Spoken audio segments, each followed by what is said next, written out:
오늘 아침에 함께 나눌 하나님의 말씀, 생명의 말씀은 신약 성경 베드로 전서 2장 1절로 2절 그리고 또 한 군데 베드로 후서 3장 18절 두 군데를 보겠습니다.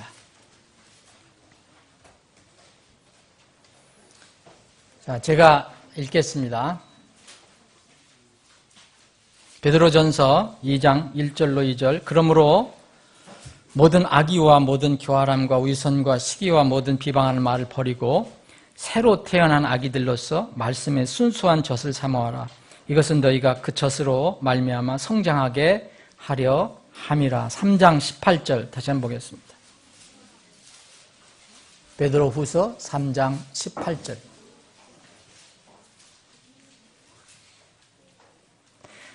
3장 18절 찾으셨으면 자 함께 봉독하겠습니다. 3장 18절 베드로서 3장 18절 시작합니다.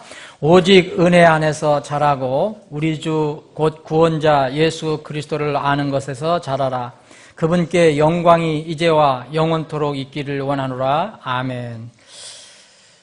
전능하신 고마우신 긍휼이 많으신 하나님 아버지, 오늘 이 시간에도 하나님 앞에 머리를 숙이고 마음을 내려놓고 기도할 수 있게 하시니 참으로 감사합니다. 이 시간 저희들 진실로 온 마음과 뜻과 내 힘과 지혜, 능력을 다 주님 앞에 내려놓고 오직 주님의 음성만 듣기를 원합니다. 주님, 우리 가슴을 향해서 말씀을 선포해 주시고 그 말씀이 우리에게 큰 힘이 되게 하시고 유익이 되게 하시고 또 우리의 영의 양식이 되게 하여 주시옵소서. 전폭을 주님께 의탁합니다. 우리의 생각과 뜻 다 주님 말씀에 모아 주시옵소서. 거룩하신 예수님의 이름으로 기도합니다. 아멘. 좋은 계절이 왔습니다.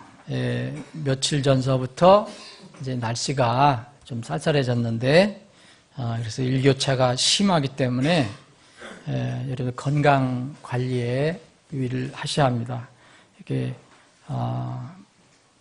몸이 아프셔서 이렇게 못 나오시는 분들이 있어요.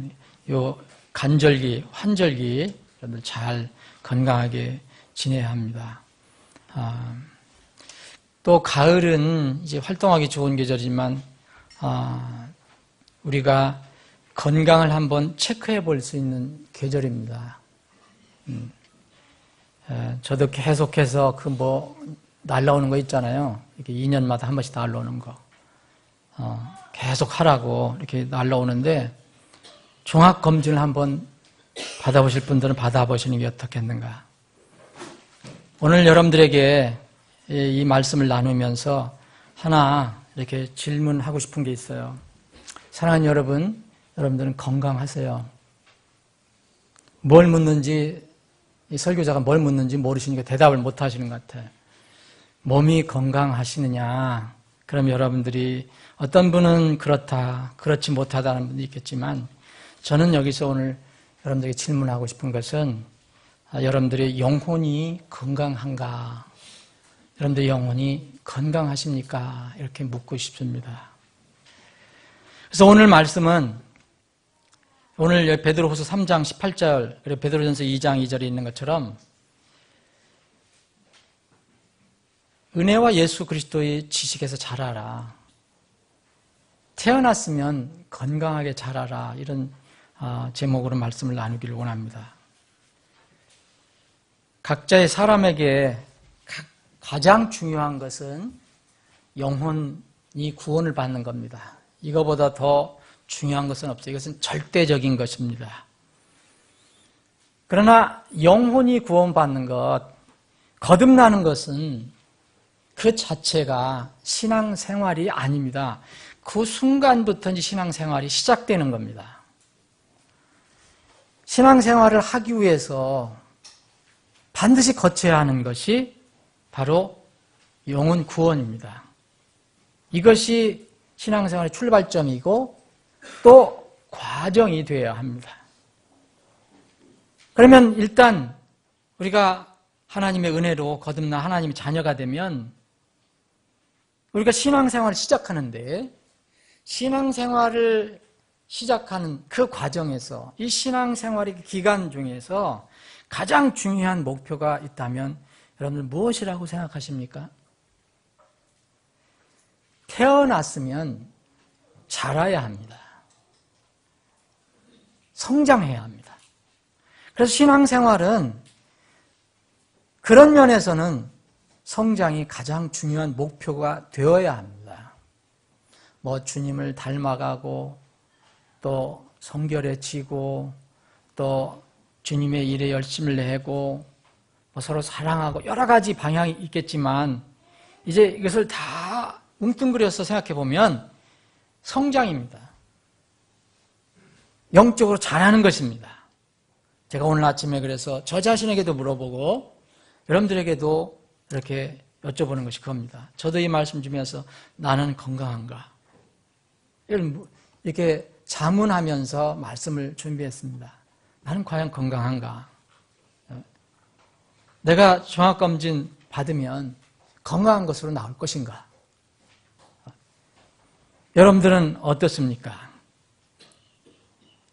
신앙생활이 건전하고 그 구원받은 뒤에 신앙생활이 시작이 되는데 그 신앙생활이 건전하고 신실하면 그 결과로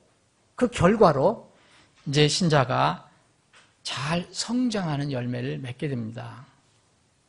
이 성장은 하늘에 들어가기 전에 지상에서만 이루어지는 것입니다. 그리고 하늘에 들어가서는 해당이 되지 않습니다. 이 영적인 자라남을 이제 끝냈다. 내가 영적으로 이제 성장하면서 끝냈다. 이렇게 얘기할 사람은 그래서 이 세상에 아무도 없습니다. 모두 자라야 합니다. 목회자도 자라야 하고 성경 해석자도 자라야 되고 또 훌륭한 영적인 리더도 다 자라야 합니다. 바울 사도도 자라야 했고 베드로도 자라야 했고 우리도 자라야 합니다. 신자가 성장한다는 것은 우리를 구원해 주신 주님을 더 닮아간다는 뜻이겠죠. 신앙생활의 평가는 그래서 주님을 얼마나 닮아가는가, 주님의 본을 얼마나 따라가는가 이것으로 결정이 될 것입니다. 사람은 이렇게 성장하려면 먼저 전제 조건이 있잖아요. 낳아야 돼요. 영적인 것도 마찬가지예요. 낳으면 이제 자라려면 낳아야 돼요. 그러면 낳지도 않고서 출산하지도 않고 가상의 아이를 키우려고 하는 사람이 있어요. 가상의 아이를 키우려고 하는 교회도 있고 그런 가정도 있어요. 낳지도 않았는데 키우려고 하는 거예요. 거듭남이 없는데 자꾸 자라게 하려고 하는 거예요. 이것은 가상의 아이를 키우는 거죠. 또 자신이 태어나지도 않았는데 자꾸 성장하려고 하는 사람들이 있어요. 이 사람들은 자기가 어떤 영적인 과정이 있었는지도 잘 모르는 사람이죠. 그냥 종교적으로 기독교를 믿는 사람들, 이런 사람들이 상당히 많습니다. 구원받았다면, 곧 태어났다면 성장해야 합니다. 거듭남의 출생을 경험했다면 반드시 자라야 합니다. 오늘 본 말씀이 그거거든요. 베드로전서 1장 뒷부분에는 바로 너희들이 말씀을 통해서 새롭게 태어났다, 다시 태어났다, 거듭났다. 그리고 베드로전서 2장에 넘어가서는 이제 그러하면 너희들이 탄생을 했으면, 출생했으면 이제는 자라라. 그 말씀을 주셨습니다. 또 베드로후서 3장 18절도 은혜 안에서 지금 태어나라는 게 아니고 은혜 아래에서 자라고 우리 주 곧 구원자 예수 그리스도를 아는 것에서 자라라. 그분의 지식에서 자라라라고 얘기하고 있습니다. 심리자 요한은 예수님을 예배하기 위해서 6개월 전에 하나님께서 계획적으로 이 땅에 보내주신 사람입니다. 그래서 딱 6개월 차이가 나죠. 사실은 육신적으로 얘기하면 침례자 요한은 예수님의 6개월 선배예요. 침례자 요한이 낳았습니다. 그런데 이 성경을 보면 누가복음 2장에 보면 이 침례자 요한 낳았을 때 이 아이가 자라며 영이 강하게 되고 그랬어요. 자라면서 영이 강하게 되고 지혜가 충만하여 하나님 은혜가 그 위에 있더라 그랬어요. 근데 같은 장에 누가복음 2장에 예수님의 탄생이 나오거든요. 예수님의 탄생.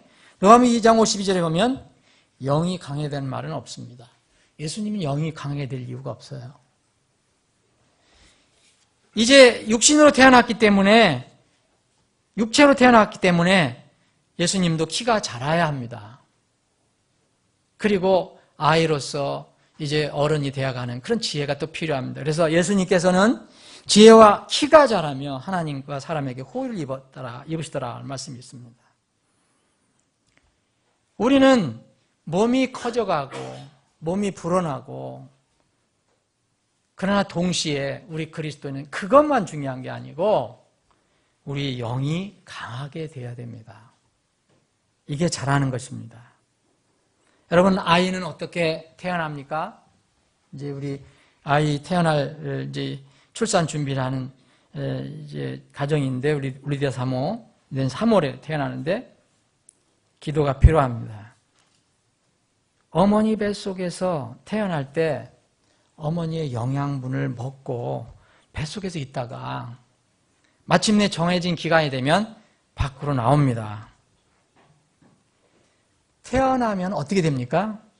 태어나도 이제 엄마와의 연결된 탯줄을 끊고 나서라도 이제 어머니 몸에서 나오는 뭘 먹고 자라야 돼요.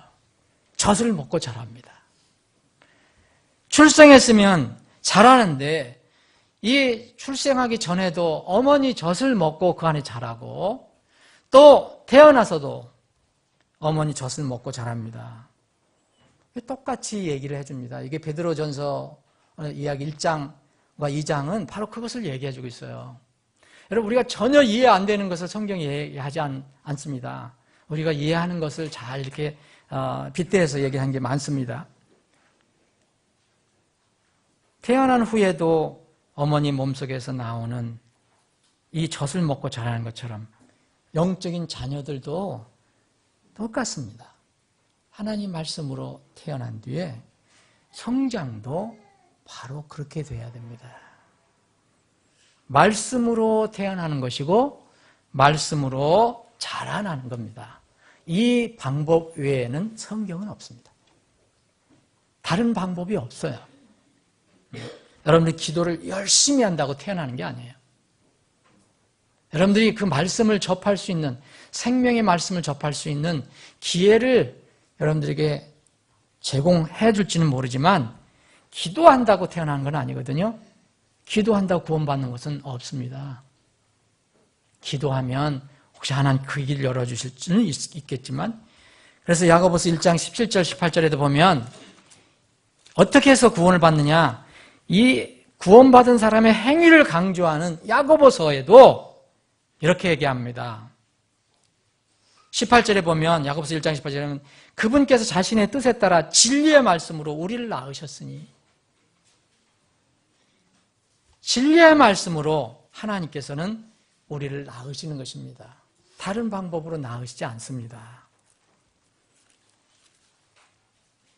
베드로전서 1장 23절도 바로 말씀으로 썩지 않을 것, 곧 영원히 살아있고 거하시는 하나님의 말씀으로 사람들이 태어난다. 너희가 바로 그렇게 태어난 것이다 라고 말씀하고 있습니다.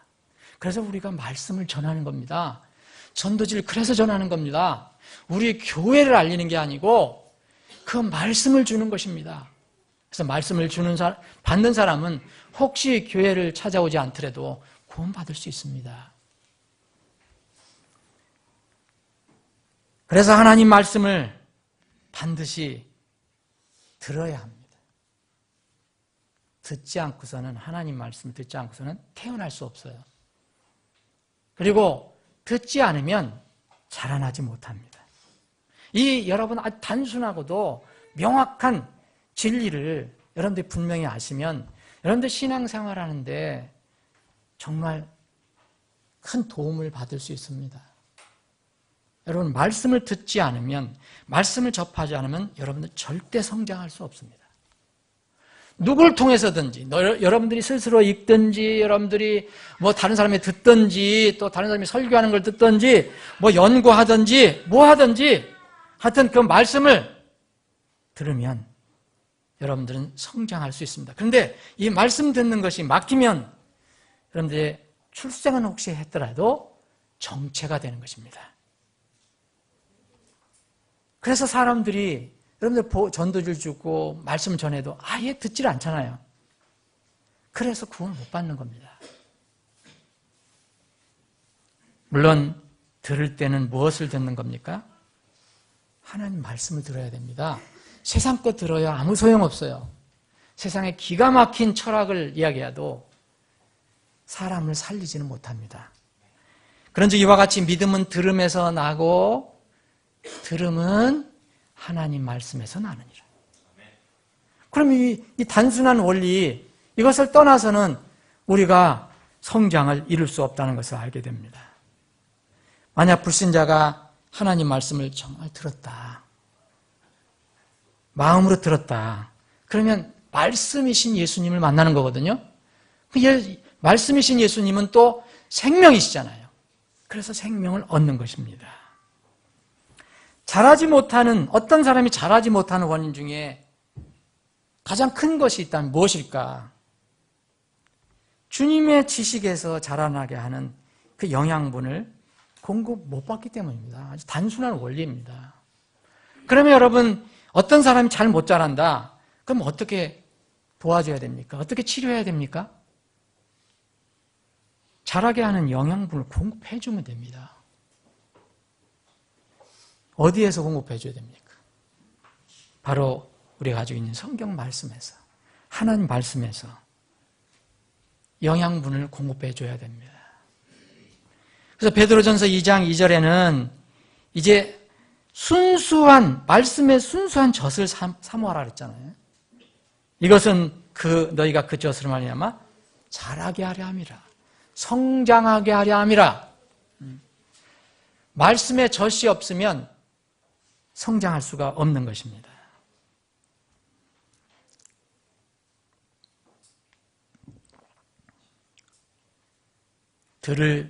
그래서 귀가 필요한 겁니다.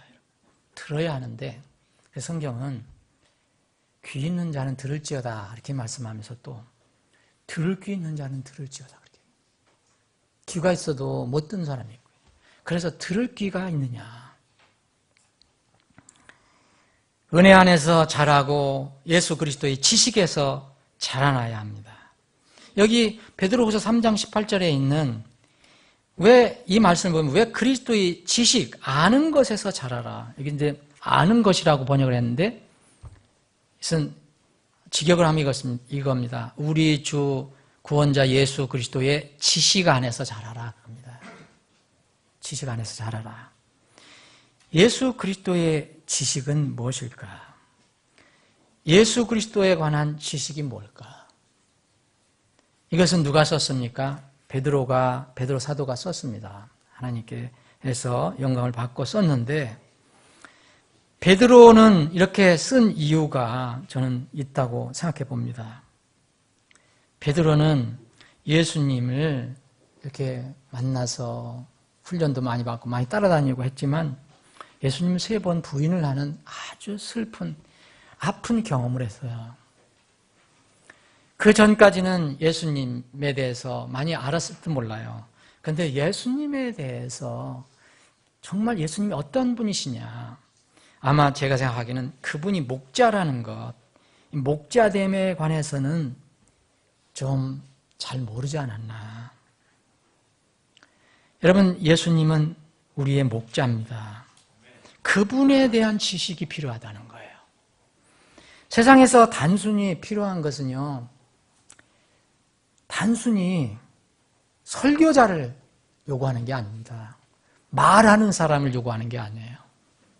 웅변가를 얘기하는 게 아니에요. 목자가 필요합니다. 마음과 몸으로 돌보는 사람이 필요하다는 거예요.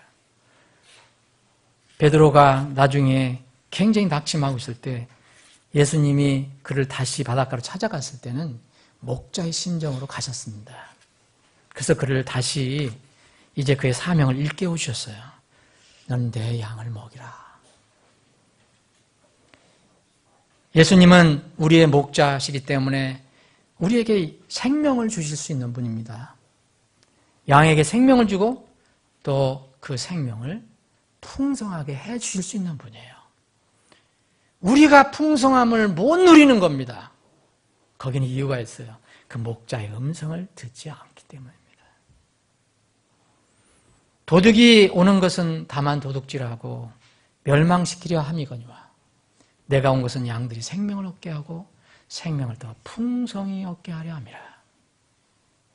그런데 왜 풍성히 주님께 주시는 그 생명의 양식을 못 누리는가? 목자의 음성을 듣지 않으려고 하기 때문입니다. 예수 그리스도의 지식에서 자라라고 했습니다. 그러면 그분의 지식을 알아야 합니다. 그분의 지식은 어디에 있습니까? 그분의 말씀에 있습니다. 그래서 우리가 성경을 읽는 것이고 성경을 공부하는 것이고 말씀을 듣는 것입니다. 자, 오늘 제가 초두에 종합건강검진을 한번 받아보자 말씀했습니다. 여러분들 건강한가 한번 체크할 필요가 있지 않겠습니까? 오늘 이 말씀을 드리는 것은 제가 여러분들을 조금이라도 불편하게 하거나 당황하게 하려고 말씀드리는 게 아니에요. 주님의 사랑으로 여러분의 영적 유익을 위해서 하나님 말씀을 제안하는 것입니다. 이 말씀은 우리 여기 앉아 계신 분만 듣는 게 아니에요. 또 인터넷을 통해서 듣는 분들이 꽤 있습니다. 그분들도 마찬가지입니다. 이 말씀을 들을 때 불편하게 해드리려고 하는 게 아니에요. 체크 방법은 간단합니다. 여러분 우선 출생을 하기 전에는 성장이 불가능한 거니까 하나님의 자녀로 태어났는가, 분명히 나는 태어났는가, 내가 지금 하나님의 자녀인가, 그걸 먼저 체크해 봐야 됩니다. 그 자리에 서서, 우리가 오늘 이 자리에 서서 뒤를 돌아보고 체크해 봐야 합니다. 태어난 것이 분명하다. 그러면은 내가 태어난 뒤에 어떻게 자라고 있는가를 한번 살펴볼 필요가 있습니다. 자, 태어난 지 얼마 안 되었다면 지금 우리 교회에서 가장 어린 혼이 누굴까? 나은이일 거예요, 그죠? 나은이. 그리고 그 다음에 폴 제임스. 젖을 먹어요, 아직도. 젖을 먹고, 뭐 이유식도 먹고, 음식도 먹지만, 태어난 지 얼마 안 됐다면, 젖을 먹을 수 있고, 또 기어 다닐 수도 있고, 있을 수 있습니다. 그런데 이상하게 태어난 지 1년이 됐는데도 못 걸어. 2년이 되는데도 못 걸어. 이게 뭡니까? 발육부진, 발육부전입니다.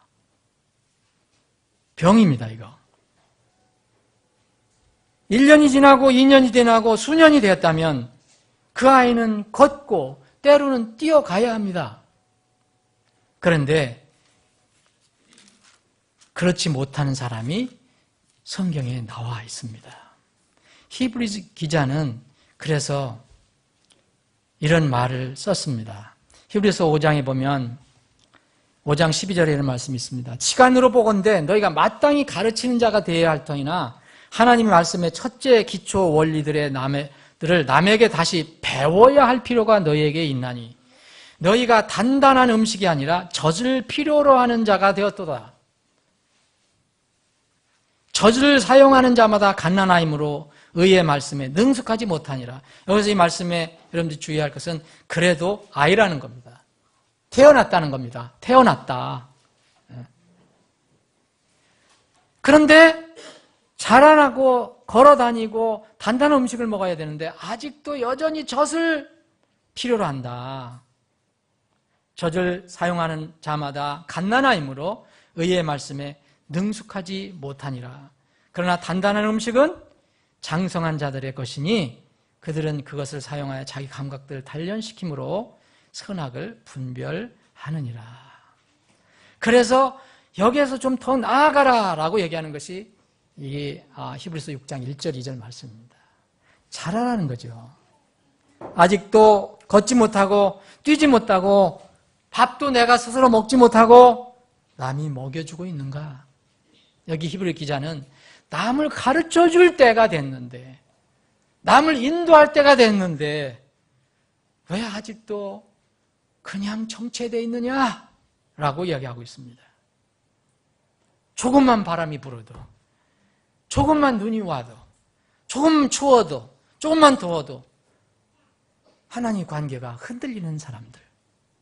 태어나긴 태어났는데, 여러분 아이는 바람 불고 폭풍 있는데 비 오고 눈 오고 하는데 밖에 데리고 가면 안 되죠. 그건 자연스러운 것입니다. 약할 때는.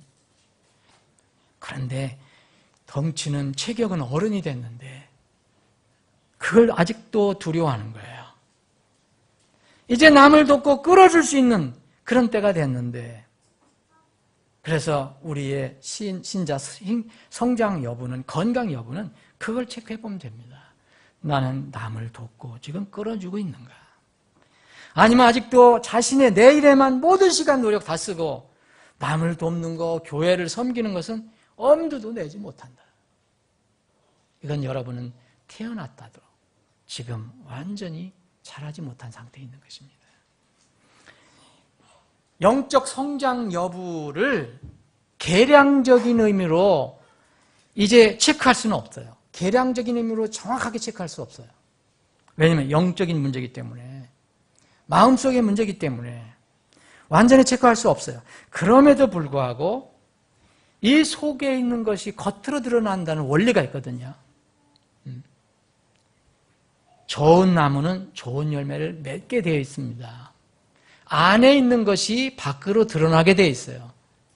안에 없는 사람이 이 밖으로 말을 가상적으로 하는 사람도 있지만 안에 있는 것이 밖으로 나오는 법입니다.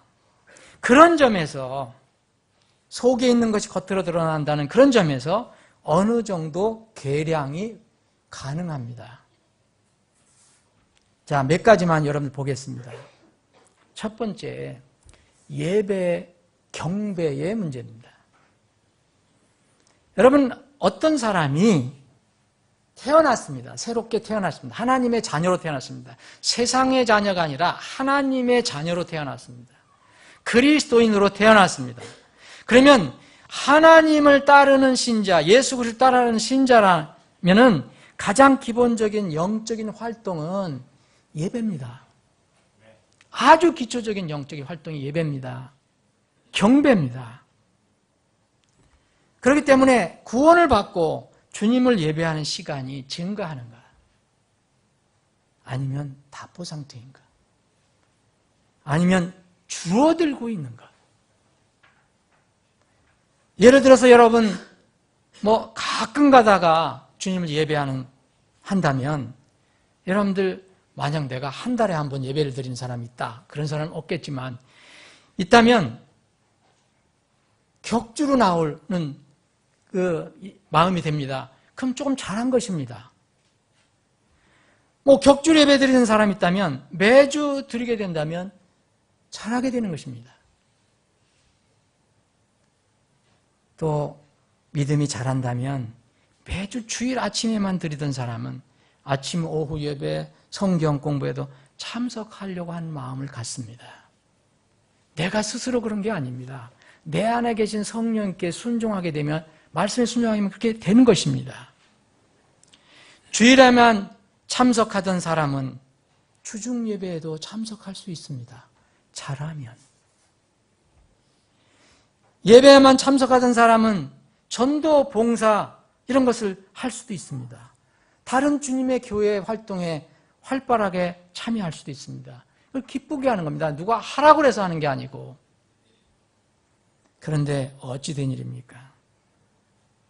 여러분, 미국에서는 이런 용어가 있어요. 썬데이 빌리버라는 게 있어요. 이거 간단한 얘기입니다. 일요일 신자라는 거예요. 일요일 신자. 썬데이 모닝 빌리버라는 말도 있습니다. 일요일 아침 신자라는 거예요. 이것은 뭐냐? 일요일만 신자라는 거예요. 썬데이 빌리버는.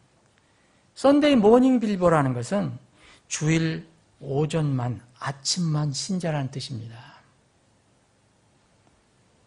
주일 신자는, 일요일 신자는 주님께 예배드리지 않으면 찜찜하고, 그렇다고 주중의 시간도 주님께 드리기엔 너무 아까운 거예요. 그래서 주일만 나오는 신자를 지칭하는 것입니다. 흔히 주일 아침 신자는 주일 하루 드리는 것도, 주님께 드리는 것도 너무 힘들어요. 그래서 하루를 주님께 경배하는 게 너무 힘드니까, 또 아깝기도 하고, 그래서 주일 이른바 아침 대예배만 드려요. 우리는 대예배 따로 있는 게 아닙니다. 그 다른 예배는 일체 참여하지 않습니다. 일주일에 한 1시간 내지 1시간 반 정도만 기독교인이 됩니다. 이러한 신자가 점점 늘어가고 있다는 통계가 나왔습니다. 이것은 미국에만 국한된 게 아닙니다. 전 세계적인 현상입니다. 한국도 예는 아닙니다. 물론 몸이 아프거나 불가피한 사정으로 참석 못하는 사람들도 있습니다. 그런 사람들을 말하는 것이 아닙니다. 할 수 있어도 하지 않은 신자들을 말하는 겁니다. 구원을 고백한 뒤 수년이 지났는데도 여전히 예배 시간이 늘지 않았다면 이건 발육부진 상태입니다. 오히려 줄었다면 영적인 병을 앓고 있다는 증거입니다. 아니면 더 무서운 얘기는 배도에 싹이 트고 있다는 것을 의미합니다. 여러분, 지금 이 시대는 우리가 어떤 시대에 살고 있습니까? 여러분, 구원받고 출생했다고 자동적으로 우리가 하나님께 예배를 드리기에 좋은 환경이 있는, 그런 조건이 있는 세상이 아닙니다. 이 시대는 정말 진정한 그리스도인들이 참 하나님을 영과 진리로 예배드리는데, 그런 교회에 참석하는데 점점 어려움을 주는 그런 환경과 조건으로 세상이 바뀌어지고 있는 시대입니다. 여러분, 지금으로부터 약 2000년 전에도 히브리서가 쓰여졌을 때 1900년이라고도 해도 좋습니다. 그때도 벌써 이것이 성경이 마감되기 시작할 때 이런 현상이 교회에서 일어나기 시작했습니다. 그럼 지금은 얼마나 더 하겠습니까, 여러분? 히브리서 10장에 보면 이런 말씀이 있습니다. 약속하신 분께서 신실하시니 우리의 믿음의 고백을 흔들림 없이 굳게 잡고, 24절 보면 서로를 살펴보아 사랑과 선한 행위에 이르도록 격려하되, 어떤 사람들의 습관과 같이 우리 함께 모이는 일을 폐하지 말라. 그때부터 이거는 세상 사람들을 얘기하는 게 아닙니다. 이거는 어떤 면은 교회 바운다리 안에 있는 사람들을 얘기하는 겁니다. 이 편지를 받는 사람들. 세상 사람들의 습관처럼 어떤 사람들 습관과 같이 우리 함께 모이는 일을 폐하지 말고 서로 권면하여 너희가 그날이 다가옴을 볼수록 더욱 그리하자. 그날이 다가옴을 볼수록. 자, 예수님이 언제 오실지 모르지만 그날과 비교해보면 지금 물리적으로는 1900년, 2000년이 지났습니다. 여러분, 우린 지금 더 급한 거 아닙니까? 그런데 그때보다 이 성경 기자가 안타깝게 기록한 거 이후 1900년, 2000년 지났는데 지금은 이 말씀이 정말 잘 이루어지지 않고 있습니다. 점점 교회들이 모임에 등하냐 합니다. 전 세계적인 현상입니다. 사랑하는 여러분, 그날이 가까우기 때문에 그렇습니다. 역설적으로 얘기하면 사람들이 그날이 가까울수록 모이기를 싫어합니다. 자기 육을 위해서 세상에 나가기를 좋아합니다. 주님께는 조금 더 드리기를 싫어합니다. 모이지 않고 하나님께 어떻게 예배할 수 있습니까? 모이지 않고 여기서 얘기한 것처럼 어떻게 서로를 살펴보아 선함과 선한 행위로 격려할 수 있습니까? 불가능합니다. 두 번째는 전도 선교입니다. 첫 번째는 예배. 여러분, 계량할 수 있는 겁니다. 여러분, 복음 전도와 선교는 성도와 교회에게 주신 대명령입니다. 나는 구원받은 후 내가 전도 선교에 얼마나 참여하고 있는가를 한번 정직하게 계량해 보십시오. 계량. 여러분들이 수년이 지났는데도 남의 문제는 지적하고 내가 성경을 많이 안다고 얘기하지만 전도 선교에 여러분들이 얼마나 마음을 두고 있는가. 그 문제에 여러분들이 자신이 없으면 여러분들은 성장의 문제가 있는 것입니다. 왜냐하면 주님께서 주신 명령이 가장 첫 번째 명령이 이거기 때문에 그렇습니다. 분명히 구원받고 침례받고 주님을 따르겠다는 약속을 하고 교회에 들어왔는데 전도지 한 장 누구에게 주지 못합니다. 예수님 이름 한번 누구한테 얘기하지 못합니다. 벌벌벌 떨고. 그리고 제가 또 나 예수님 얘기하면 제가 또 나 이상하게 생각하겠지. 아예 얘기하지 않습니다. 과연 여러분들 정말 구원받고 나서 예수님에 대해서 한마디도 여지까지 해본 적이 없다. 그러면 한번 돌아봐야 됩니다. 생명 여부를 돌아봐야 됩니다. 하나님이 실패하셨는가? 내 믿음이 잘못됐는가? 수년 동안 여러 번 여러분들이 교회의 선교 헌신에 관해서 선교사님 이야기 듣고 선교 현장 이야기 듣고 하나님의 명령을 여러분들 배우고 듣고 했는데 선교 헌신의 기회가 여러 번 있었는데 단 10,000원도 선교를 위해서 드려본 적이 없다. 여러분, 이런 상태를 어떻게 이해해야 될까요? 정말 나았다면 잘하지 않고 지금 아직도 수년 동안 안진뱅으로 앉아있는 겁니다. 선교사와 선교지를 위해서 한 번도 기도하지 않았다. 어떻게 이해할 수 있습니까? 예수님의 명령인데. 세 번째는 이제 예배, 전도 선교. 세 번째는 기도와 성경 읽기입니다. 성경 읽기, 기도는 구원받은 자녀가 아버지와 교통하는 수단입니다. 교제하는 수단입니다. 우리는 성경을 읽음으로써 아버지의 말씀, 아버지의 뜻을 압니다. 아버지의 음성을 듣습니다. 그런데 아버지의 아들로 딸로 태어나는데 구원받은 후 자발적으로 성경을 한 번도 읽지 않았다. 개인적으로 한 번도 기도해 본 적이 없다. 이런 사람 없겠지만 그러면 하나님 자녀인지 아닌지는 살펴봐야 합니다. 성경을 읽고 기도한다면 여러분들은 성경을 부지런히 읽고 기도하는 것으로 알고 있습니다. 우리 교회가 올해 기도를 많이 하는 걸로 알고 있어요. 구원받은 후, 그러면 성경 읽고 기도한다면 여러분 구원받은 후에 말씀을 읽는 시간, 기도하는 시간이 늘어나고 있습니까? 아니면 변화가 없습니까? 아니면 줄어들었습니까? 여러분 이유를 댈 수 있을 것입니다. 나는 직장 생활이 바쁘고 뭐가 바쁘고 그래서. 그런데 아무리 그러해도 여러분들이 기도하는 시간, 말씀 읽는 시간이 줄어들었다면, 답보 상태라면 여러분들은 성장, 발육, 부전 상태에 있습니다. 왜냐하면 말씀을 통해서밖에 성장할 수 없기 때문입니다.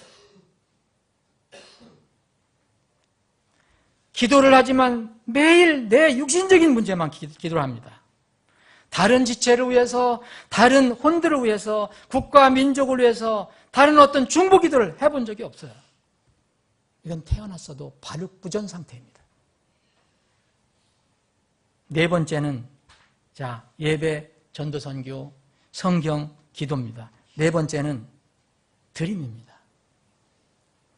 우리가 100% 계량화할 수 없지만 이것을 우리가 과연 성장하고 있는가, 우리는 잘하고 있는가, 이것을 어느 정도 계량할 수 있습니다.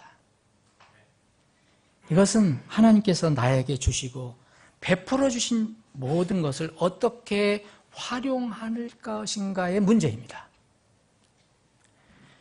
드림, 그래서 물질적인 것만 생각하지 마세요. 드림은 물질적인 것이 있고 비물질적인 것이 있습니다. 물질적인 드림은 헌금, 허물을 말하는 거죠, 물론. 여러분, 사람이 가장 추구하는 것 뭡니까? 우리가 솔직히 얘기할 수 있어요. 물질입니다. 아무리 대단한 성인군자도 돈 앞에서는, 정말 최영 장군 같은 사람이 지금 필요할지 몰라요. 황금을 알기를 돌을 쳐러 말라. 여러분, 사람이, 자연스러운 사람이 가장 추구하는 것 돈입니다. 물질입니다. 이거 어쩔 수 없습니다. 부정하면 안 됩니다.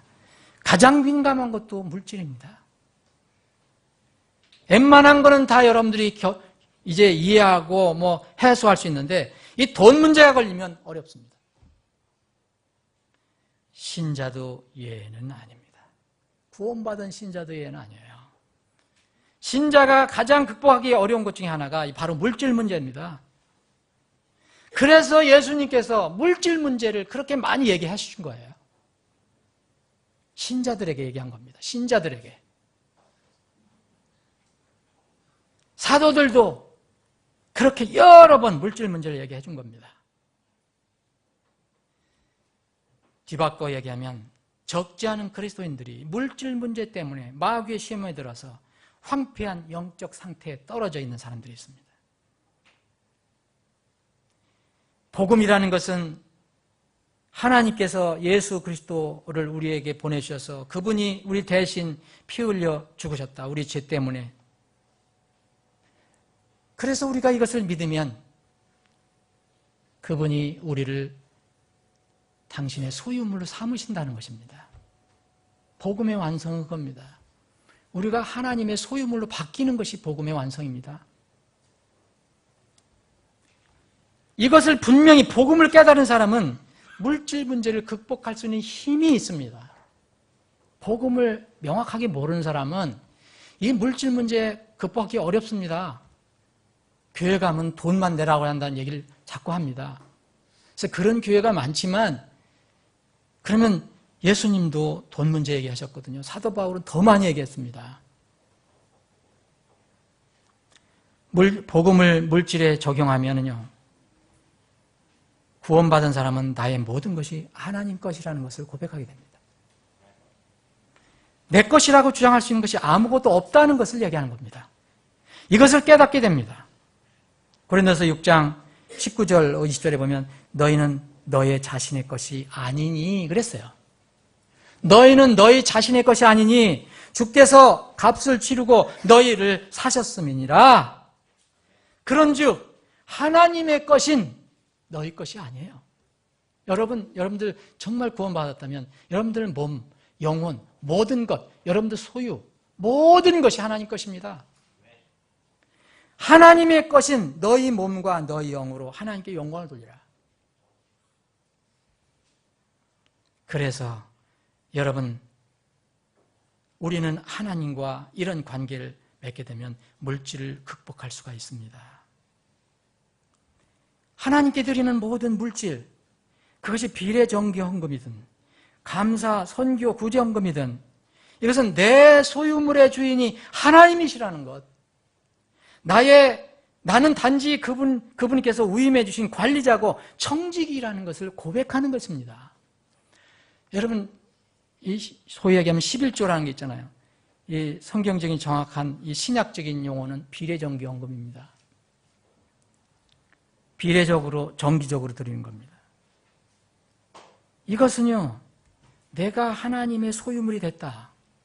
이것을 복음으로 깨닫는다면 극복할 수 있는 것입니다. 여러분, 이런 복음을 모르고 복음을 받아들이지 않은 사람은 이게 얼마나 큰 짐이 되고 무거운 짐이 되겠습니까, 여러분? 정말 어려운 얘기입니다. 이 사람들이 하는 건 뭐냐? 빠타제 원리로만 합니다, 이제. 내가 이렇게 드리면 100배나 더 주신다 그랬으니까 그걸 기다리고 합니다. 물론 주님 복 주십니다. 약속하신 대로.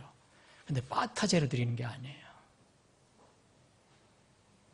예수님은 두 렙돈 생활비 전체를 감사의 마음으로 드린 과부를 대단히 칭찬하셨습니다.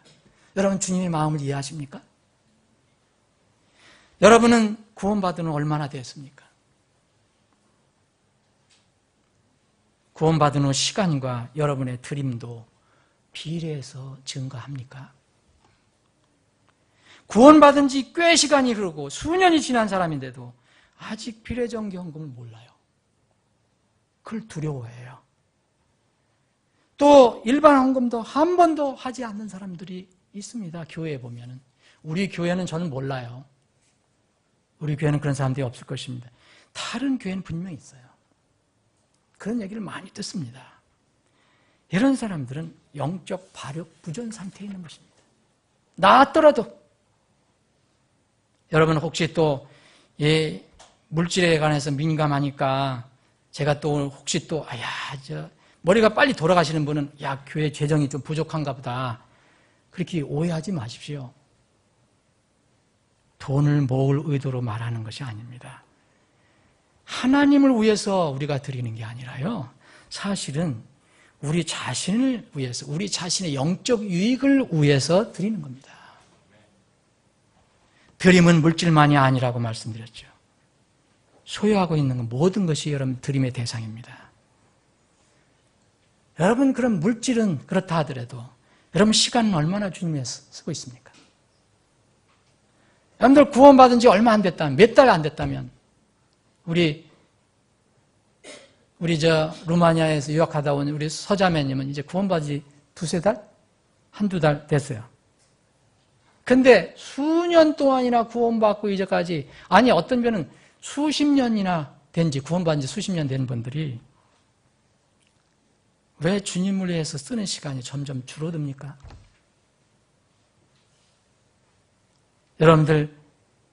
여러분들에게 주신 그 시간, 여러분들의 삶 속에서 가장 중요한 것을 팔아서 그 값으로 그 시간을 사고 있습니까?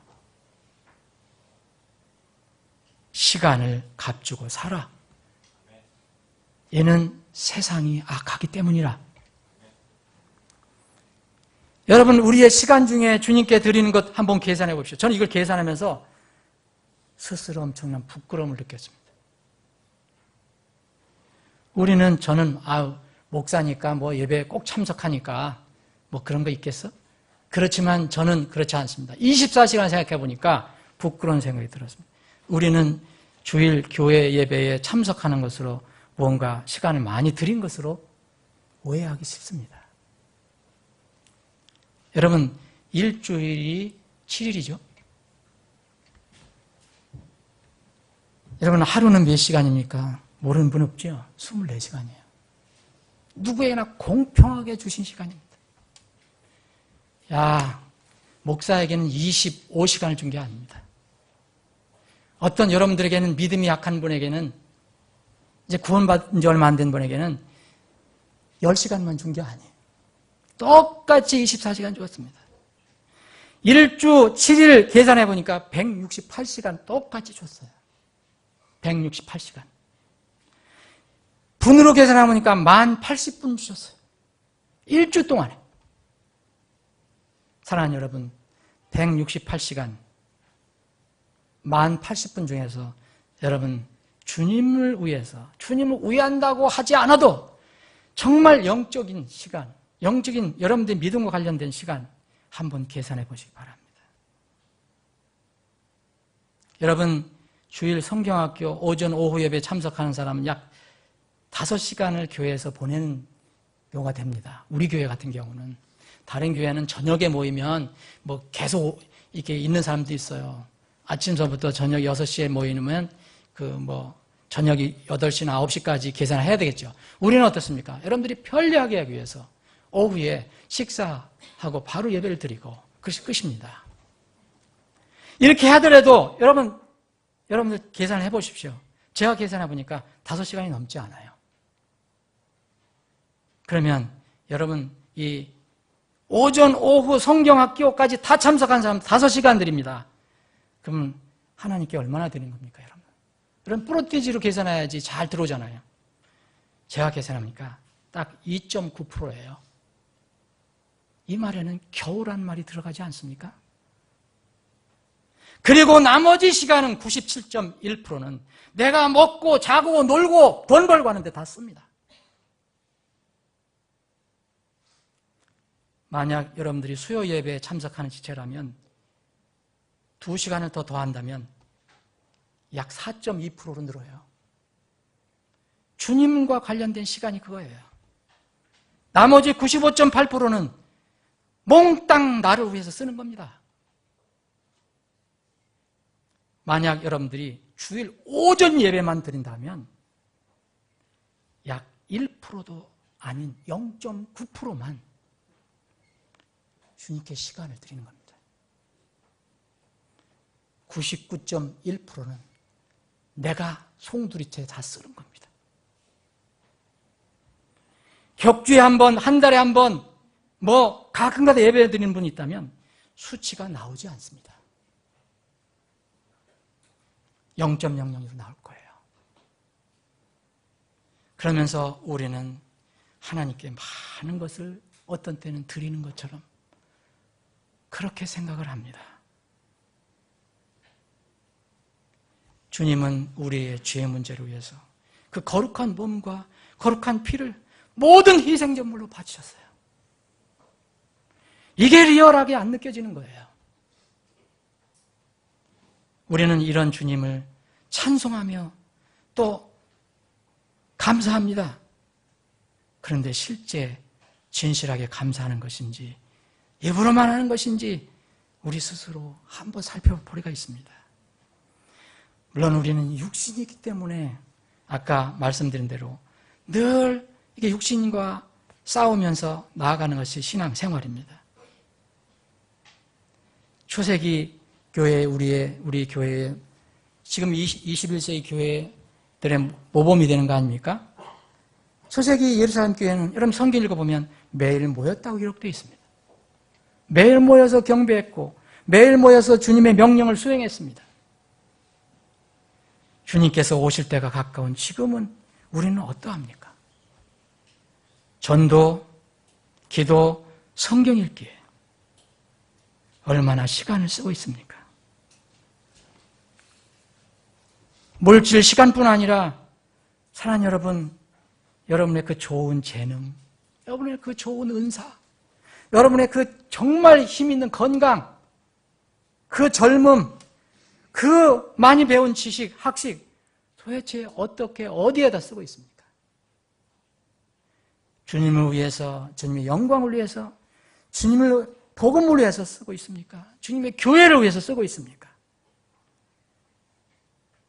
만약 여러분들이 구원받은 이후에 지금까지 이런 것들, 물질, 시간, 재능, 은사, 건강, 지식 이런 것들을 하나님께 드리는 것이 증가해 왔다면 여러분들은 건전하게 지금 성장해 가고 있는 겁니다. 저는 속도를 이야기하지 않습니다. 어떤 사람은 몇 달 만에 성경을 몇 독을 했다. 저 사람은 대단하다. 그걸 얘기하는 게 아닙니다. 그 방향으로 나아가고 있느냐. 그러나 부끄럽게도 물질, 재능, 은사, 건강, 나의 지식 모든 것들이 이제 구원을 고백한 이후에 결코 늘어나지 않았다. 아니면 점점 줄어들고 있다. 이것은 부끄러운 것입니다. 이것은 발육부전 상태에 빠졌다는 것을 의미합니다. 이 가을에 한번 우리 건강검진 받아봅시다. 여러분, 육체가 좀 부족하면, 육체 문제가 있으면 우리 교회 의사 형제님 있으니까 의사 형제님한테 가서 건강검진 받아보시고 영적인 건강검진이 필요하다 생각하시는 분들은 오늘부터 조용히 오늘 저녁에도 기도하시면서 말씀으로 나의 이제까지 삶을 한번 점검해 보십시오. 만약 내가 이걸 점검해 보는데 일시적인 것이 아니다, 이건 고질적이다, 계속 이게 진전이 안 되고 계속 후퇴하고 있다, 그렇다면 출생도 한번 점검해 봐야 됩니다. 출생을 점검해 봐야 됩니다. 그럼에도 불구하고 영적으로 출생한 사실이 분명하다면 우리는 부끄러운 구원의 상태임을 알고 빨리 이제 치료를 받을 수 있어야 합니다. 그 치료책은 뭡니까? 하나님 말씀입니다. 들어야 합니다. 접촉해야 합니다. 말씀이 들은 사람들은 정말 계속해서 말씀 듣는 사람, 말씀을 읽는 사람들 보면 분명히 자라나게 됩니다. 부디 그러한 은혜가 여러분들에게 있기를 원합니다. 주님 뵐 때 발육부전 상태에서 뵙기를 원합니까? 아니면 건전하고 건강한 상태에서 주님을 뵙기를 원합니까? 부디 하나님께서 여러분들을 더 잘 성장하게 해주셔서 건강하게 발육하고 성장하게 해주셔서 주님의 영광을 위해서 잘 쓰임받는 여러분들이 되기를 바랍니다. 기도하시겠습니다.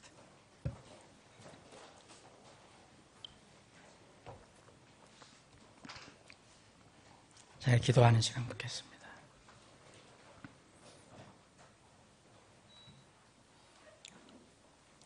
지금 오늘 설교자가 나눈 말씀은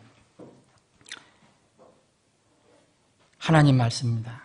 만약 여러분들이 인간 설교자가 이야기한 인간의 말이라면 듣지 않으셔도 아무 상관없습니다.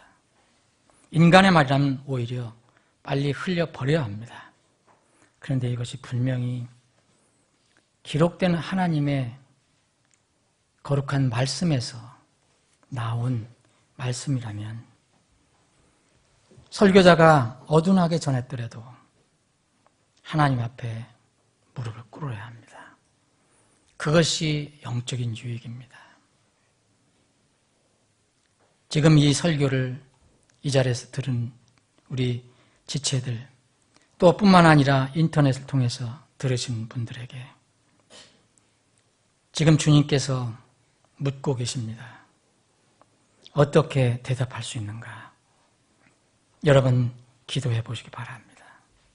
주님께서 우리에게 물으십니다.